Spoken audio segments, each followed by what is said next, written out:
सच्ची मानिए, जिसके निकालने में तुमको सुख की अनुभूति हो रही है, उसको रोकने में कितनी सुख की अनुभूति होगी। उन्मत्त हो जाओगे बहुत जल्दी। आपके सारे के सारे करण भगवदाकार होने लगेंगे यदि आप ब्रह्मचर्य का पालन करेंगे। शरीर स्वस्थ, हल्का, मन प्रसन्न, नींद आदि पर विजय, कितने गुण ही गुण। और ब्रह्मचर्यहीन आलस्य, प्रमाद, भोगों का चिंतन, मन का डिप्रेशन में पहुंचना, कमर में दर्द, टांगों में दर्द, सर में दर्द, घबराहट होना, बिना किसी कारण के मन भयभीत हो रहा है, भोजन अपच हो रहा है, बिना किसी प्रक्रिया के वीरनाश हो रहा है, बिना किसी प्रक्रिया के। काहे को मृत्यु स्वयं स्वीकार कर रहे हो, यह मृत्यु है।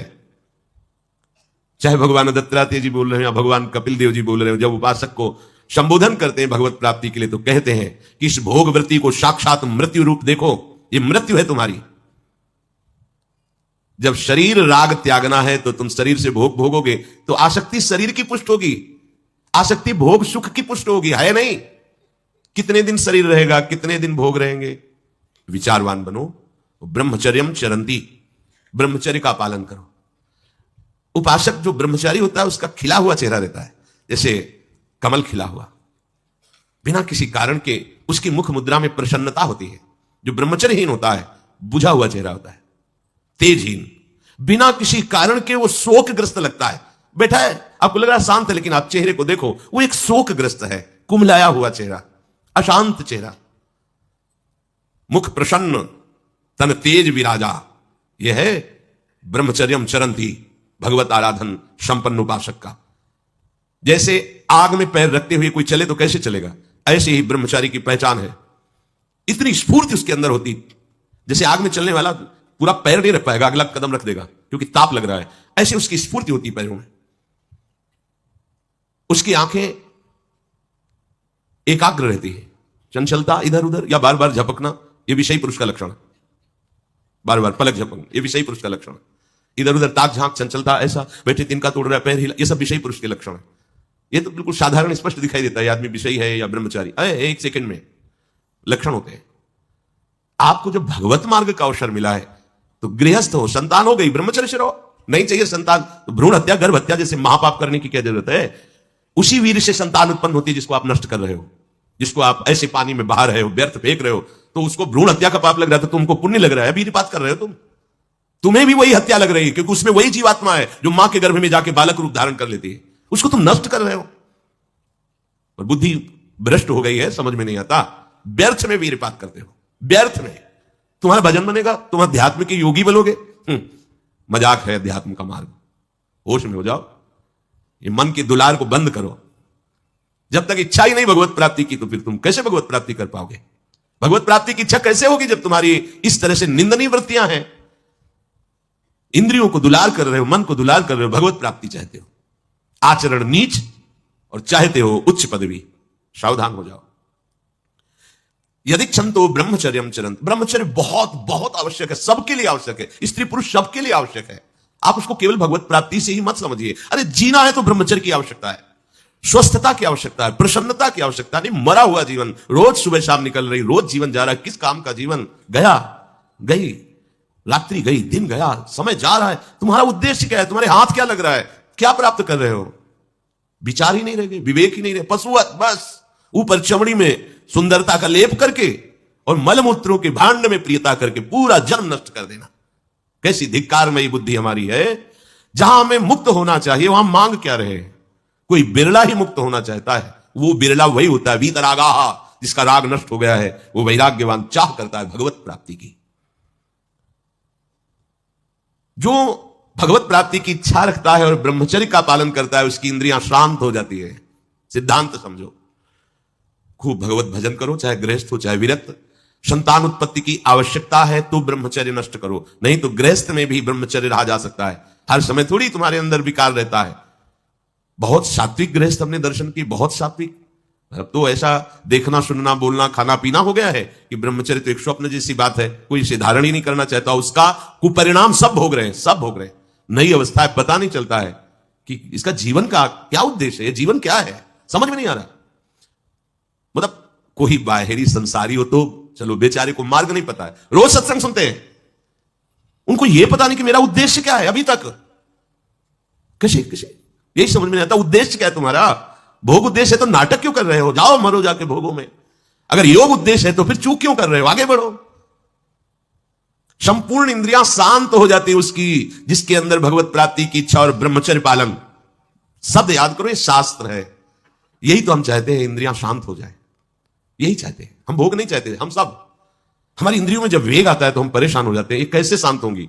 तो पूर्वाभ्यास रहा है, यही रास्ता रहा है कि जब वेग आवे तो इंद्रियों से भोग करो तो शांति मिल जाएगी, ऐसा। और ये उल्टा है, त्यागात शांतिरंतरम। भोग का वेग आए, सह जाओ तो शांत हो जाओ। पर उल्टा बात हमारी बुद्धि सिखाती है कि भोगों को भोगो तो शांति मिल जाएगी। और भगवान कह रहे जिन्होंने रचना रची इंद्रियों की और भोगों की भी, वो कह रहे त्यागात शांतिरंतरम, तुम उनका त्याग कर दो तो शांति को प्राप्त हो जाओगे। चाहते हम शांति ही है, पर हमारी दुर्दशा है। एक आदमी गंगा के किनारे शांत बैठा, गंगा की तरंगों में आनंद ले रहा था। उसका मित्र आया, ओ कैसे बैठे हो? शांत बैठे। अरे नहीं भाई, कुछ करना चाहिए। वो चुप, बोलो ना, कुछ करना चाहिए। करने से क्या होगा? कुछ करोगे तो पैसा मिलेगा। पैसे से क्या करेंगे? भोग सामग्री लेंगे। भोग सामग्री से क्या करेंगे? भोगेंगे। भोगने से क्या होगा? शांत हो जाएंगे। बोले तुम्हारी गलत बात है, भोगों से शांति तो प्राप्त नहीं होती। मैं अभी शांत बैठा हूं और तुम मुझे अशांति की प्रेरणा दे रहे हो कि कुछ करो, धन मिलेगा, उससे भोग मिलेगा और भोग के बाद शांति मिलेगी। ऐसा कभी हो ही नहीं सकता। भोगों के भोगने से अशांति और तृष्णा पैदा होती है। बस ऐसा ही मेरा मित्र मन है, ये सिखाता है, यही सिखाता है। हम शांत बैठना चाहते हैं, ये मुझे अशांति के मार्ग में लेकर शांति दिखा रहा है। संभालो संभालो। सबसे चूक हो सकती है, चूक को संभाल ले वही साधक है। अगर चूक ना हो तो साधक थोड़ी हो, तो सिद्ध है। साधक का शब्द ही है कि वो साधना कर रहा है, उससे चूक हो सकती है, पर वो चूक पुनरावृत्ति में नहीं आनी चाहिए। एक बार चूक हो गई, संभाल लिया। भगवान उस चूक को चूक ही नहीं मानते हैं जो संभाल ली जाए।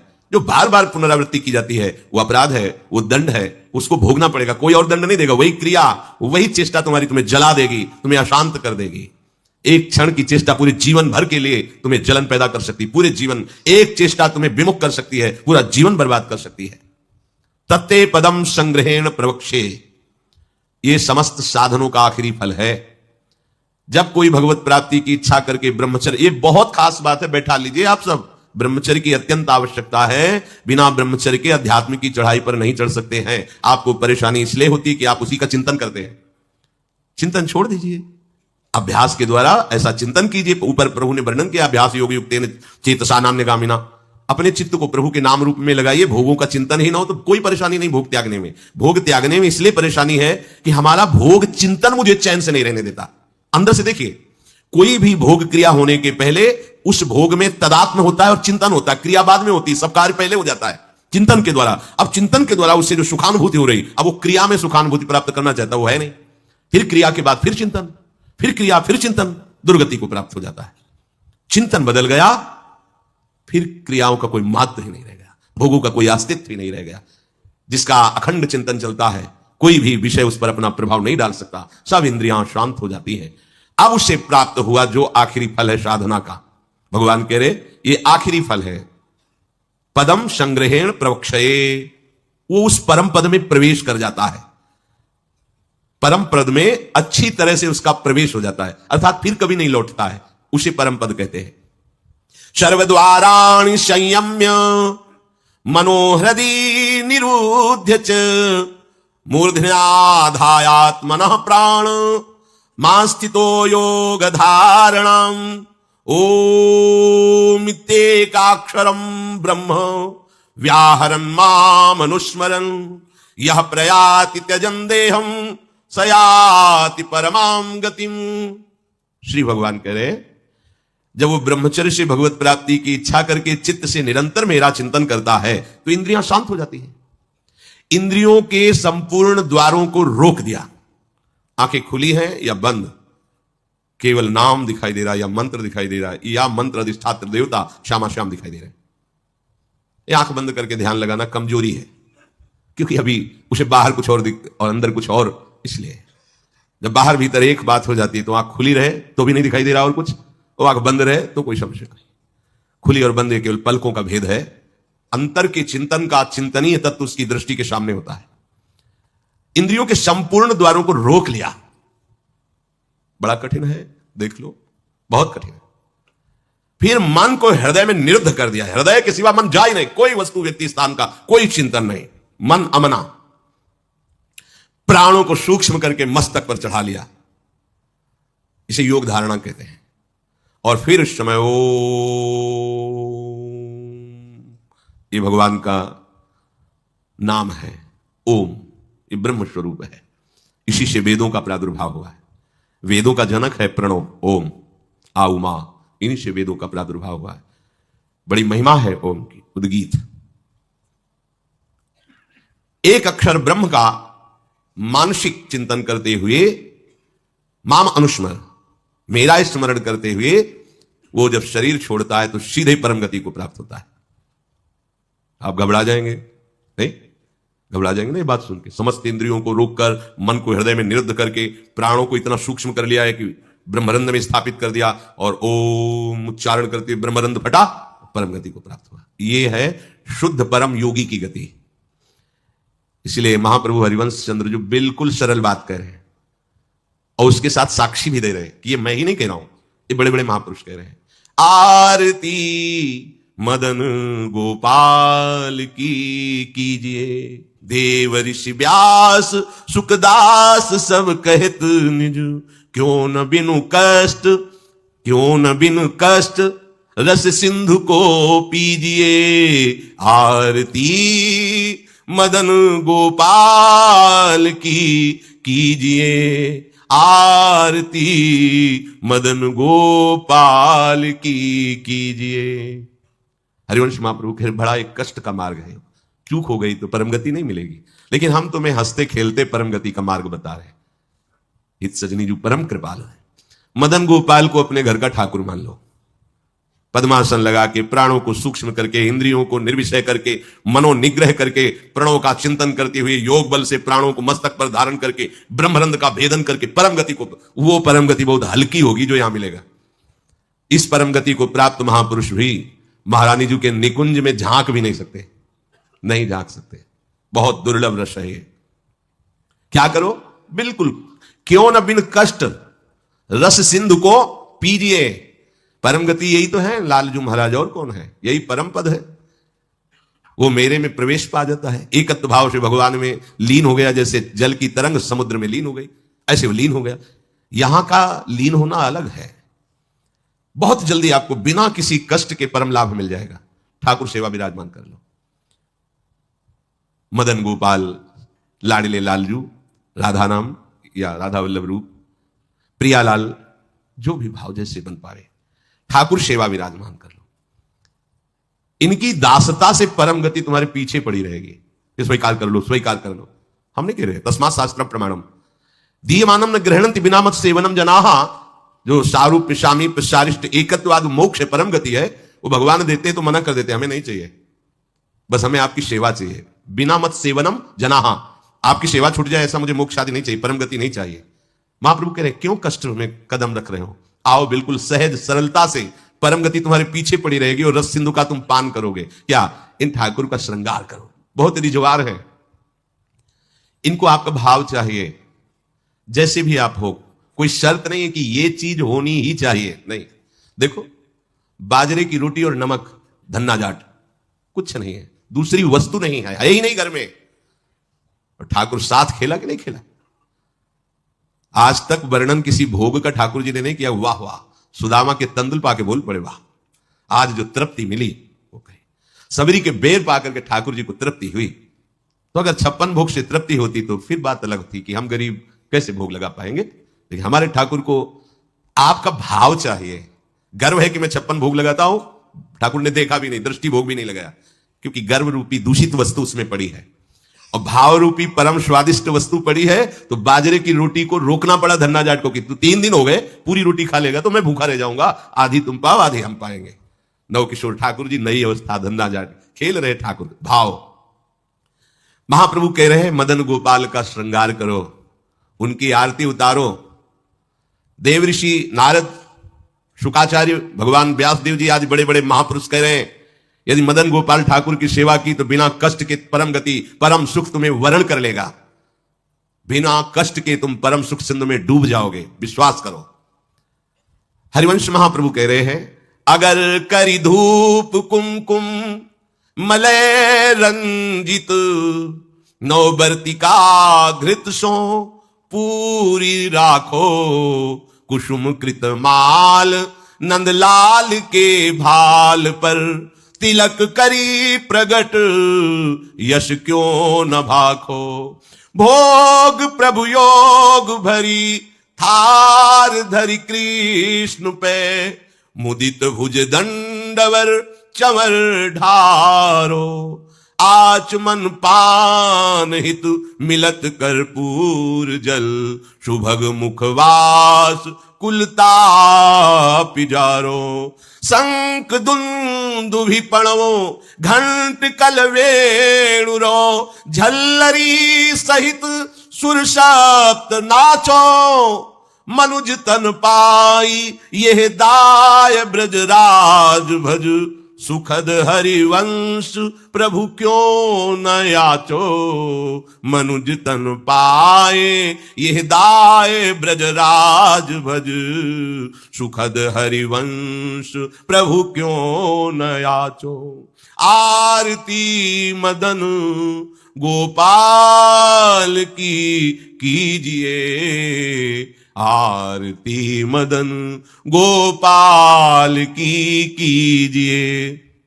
आरती सजाओ, ठाकुर को सुंदर सुंदर सुवासित जल से स्नान करा के, कोमल वस्त्रों से श्रीअंग प्रक्षालन करके, पोछ करके विराजमान करो। सुंदर पोशाक धारण कराओ, सुंदर धीमे धीमे चंदन घर्षण करो, केसर कपूर डाल के ऋतु के अनुसार धीरे धीरे, इसलिए मोटा ना हो, स्थूल होगा तो पत्रावली ठीक नहीं बनेगी, पत्रावली करो। सुंदर सुंदर पुष्प लाओ चयन करके, 2-4 पुष्प ही वृंदावन के हो गए तो लाखों करोड़ों के बाहर के पुष्प समानता नहीं कर सकते। इस धाम में जो प्रगट पुष्प है, किसी भी लता के 2-4 पुष्प कोमल पत्ते चढ़ा दो, हमारे ठाकुर रीझ जाएंगे। सुंदर सुंदर पुष्पों की माला गुथो। अहोभाग्य है उनके जो रोज श्री जी की सेवा में, ये सेवा का सौभाग्य। सुंदर सुंदर आभूषण फूलों के, माला फूलों की धारण कराते हैं। अहोभाग्य, जीवन धन्य है, उनका हाथ धन्य हो गया। पूर्व जितने भी हाथों से हमारे कर्म नहीं होने चाहिए वो हुए हैं, वो सब भस्म हो जाएंगे, क्योंकि ठाकुर सेवा में हाथ लग गए। आप ठाकुर जी की रसोई अमनिया कर रहे, ठाकुर जी की रसोई अमनिया के हुए पात्रों को अमनिया कर रहे, आप पोछा लगा, कृतकृत्य हो गए। लाखों माला भजन इसकी समानता नहीं कर सकता। श्री जी के उच्छिष्ट पात्रों को आपने मार्जन करके विराजमान किया नवीन भोग के लिए, लाखों माला इसकी समान। ये सेवकाई है, सेवकाई सीधे श्री जी को अधीन करती है। माला जपने का फल है, इसका फल नहीं, ये सीधे आराध्य देव को अधीन करती है सेवा। जैसे उपासक रात में जग करके, नींद ना लेकर के, कष्ट सहते हुए वर्षों का अभ्यास, ये श्रृंगार करते, इसमें 2-4 घंटे नहीं लगते हैं। कल जो श्रृंगार होना है, मध्याह्न में विश्राम नहीं करते, नीचे वहां बेसमेंट में ये श्रृंगार करते रहते कपड़ों का। ये श्री जी आज ऐसे सिंहासन में बैठे, निहाल हो गए तुम। अगर अन्य कोई दुराचार प्रवृत्तियां तुम्हारे ऊपर शासन न करे, तुम अन्य कोई गलत कार्य ना करो, तो तुम खुद ही देख लोगे कि आपके अंदर श्री जी क्या देती है।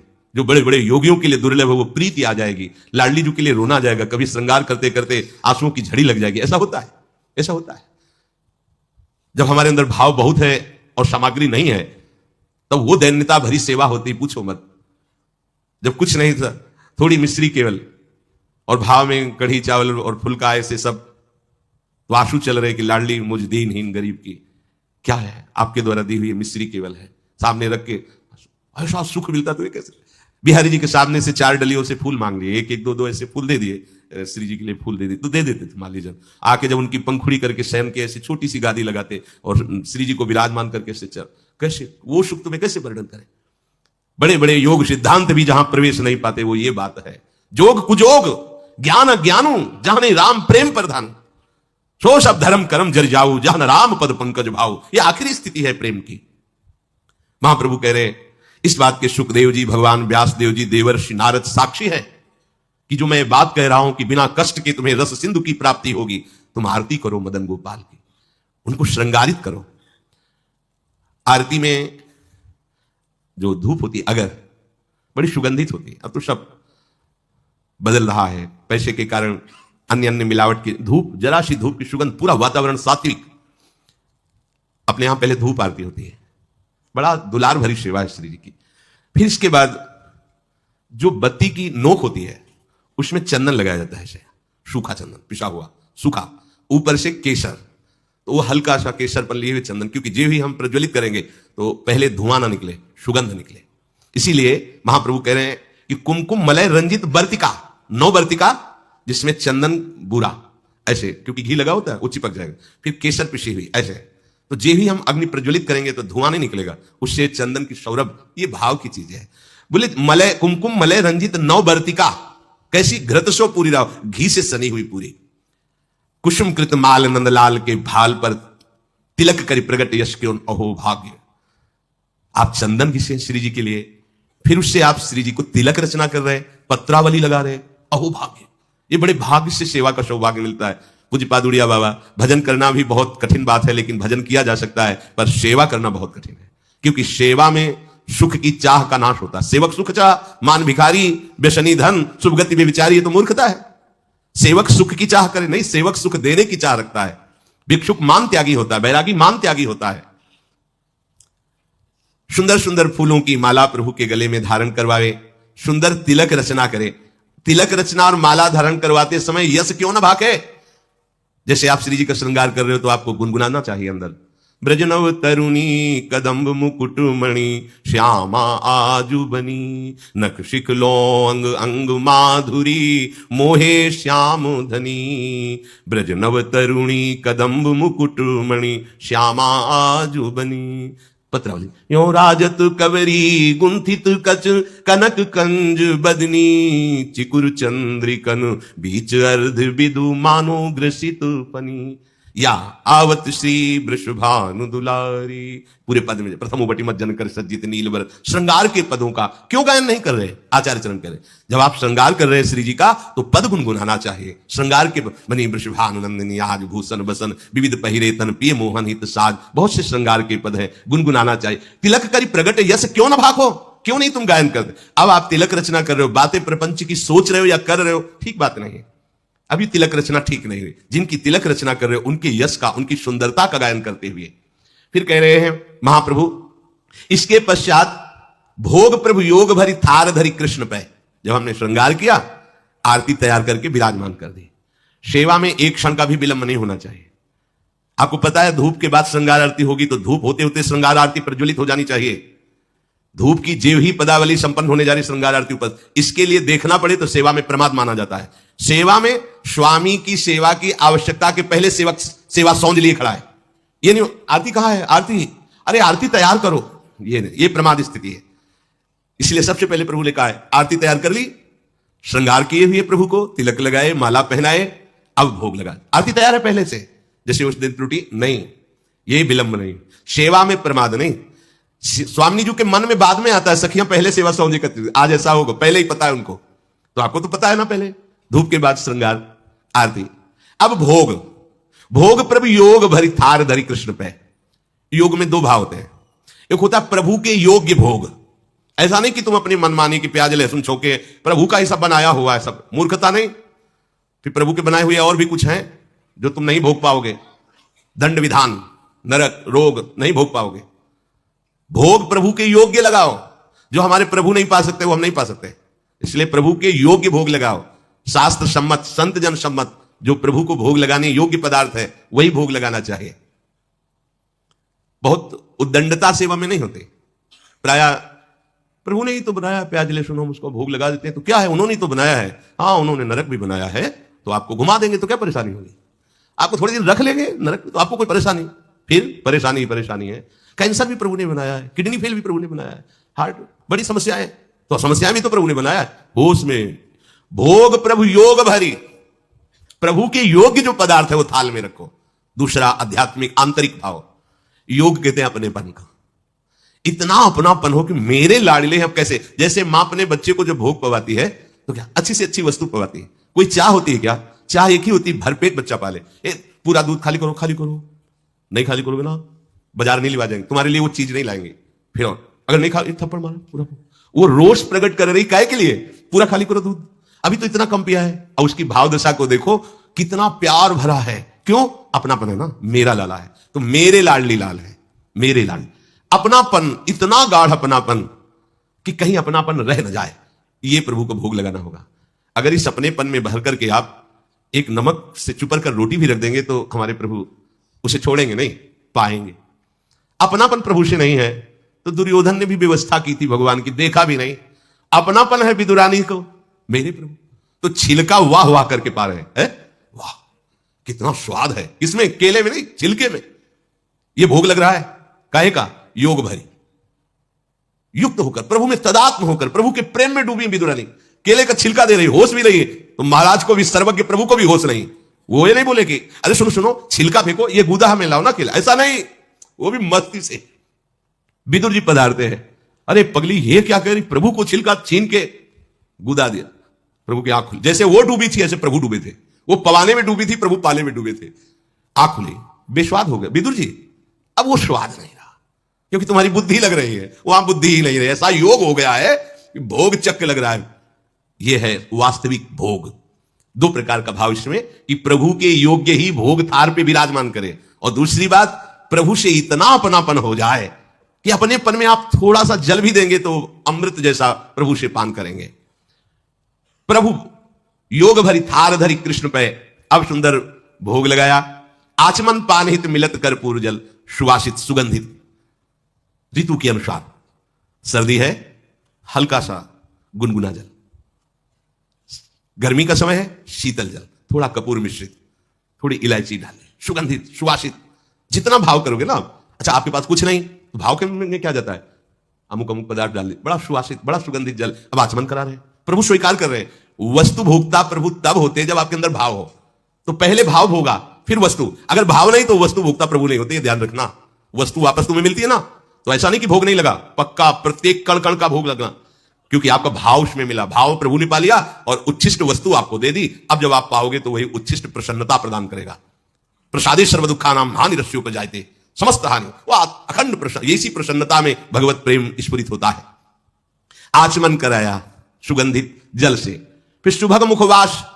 मुखवास पान की बीड़ी, सुंदर पान की बीड़ी, इलायची नारियल आदि डाल के सुंदर तैयार प्रभु को पवाया। मुखवास, इससे क्या होगा? जितने भी दैहिक दैविक भौतिक ताप है सब तुम्हारे नष्ट हो जाएंगे। जितने भी ताप समूह के समूह सब भस्म हो जाएंगे। अब सुंदर चंवर लेकर के प्रभु के ऊपर चंवर कर रहे हैं। फिर शंख दुंदुभी पणव घंट वंशी झल्लरी ये सब स्वर से एक साथ बजावें, और फिर प्रियालाल की आरती करें। आरती गान करके फिर नृत्य करें, नाचो, आदेश करते हैं। झल्लरी सहित सुर सप्त नाचो। ये क्या हुआ? बोले मनुज तन पाए दाय ब्रजराज भज, सुखद हरिवंश प्रभु क्यों न याचो। हरिवंश महाप्रभु कहते हैं मनुष्य शरीर की प्राप्ति और ऐसा दांव भगवत प्राप्ति का, अब इससे बड़ी कोई भगवत प्राप्ति नहीं होती।